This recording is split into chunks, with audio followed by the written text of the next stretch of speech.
வேலூர் மாவட்டம், வெயிலூர் மாவட்டம் குடிப்பதற்கு தண்ணீர் பிரச்சனை இருந்த காலத்தில் 2011 முத்தமிழறிஞர் தலைவர் கலைஞருடைய ஆட்சியில் அன்றைய துணை முதலமைச்சர், இன்றைய முதலமைச்சர் அண்ணன் தளபதியார் அவர்கள் வேலூர் மாவட்டத்திற்கு காவிரி கூட்டு குடிநீர் திட்டம் ஃபேஸ் 1 தந்து வேலூர் மாவட்டத்தில் இருக்கக்கூடிய பெரும்பகுதி மக்களுக்கு குடிப்பதற்கு தண்ணீர் தந்தவர் மாண்புமிகு தமிழ்நாடு முதலமைச்சர் அவர்கள். ஃபேஸ் 2 இரண்டாவது கட்டமாக நம்முடைய மாண்புமிகு அமைச்சர்கள் சற்று முன் அறிவித்த பொழுது ஜப்பான் நாட்டின் நிதியோடு ஃபேஸ் 2 நிறைவேற்றி தருவோம் என்று சொன்னார்கள். மாண்புமிகு தமிழ்நாடு முதலமைச்சருடைய ஆட்சியில் என்னை தேர்ந்தெடுத்து அனுப்பிய அணைக்கட்டு தொகுதியில் இருக்கக்கூடிய 59 கிராம ஊராட்சிகளிலும் அந்த திட்டத்தை சேர்த்து காவிரி கூட்டு குடிநீர் திட்டத்தை அந்த மக்களும் பருகக்கூடிய வகையில் நீங்கள் செய்து தருவீர்களா என்பதை தங்கள் வாயிலாக அறிய விரும்புகின்றேன். மாண்புமிகு அமைச்சர் அவர்கள்.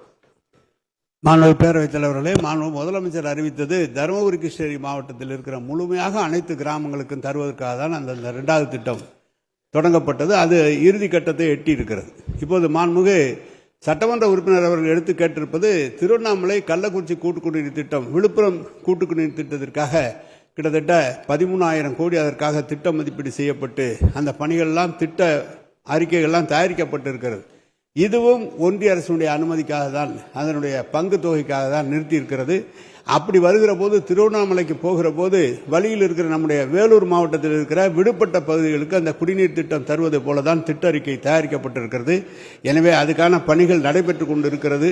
எவ்வளவு விரைவாக ஒன்றிய அரசினுடைய பங்கு தொகை கிடைக்குமோ அவ்வளவு விரைவாக மாநில அரசை பொறுத்தளவு பங்கு தொகை நம்முடைய முதலமைச்சர் வழங்கியிருக்கிறார்கள். எனவே அது கிடைத்தவுடன் உரிய முறையில் அந்த திட்டம் ஆரம்பிப்பதற்கு அனைத்து நடவடிக்கைகளும் எடுக்கப்படும் என்பதை தெரிவித்துக் கொள்கிறேன்.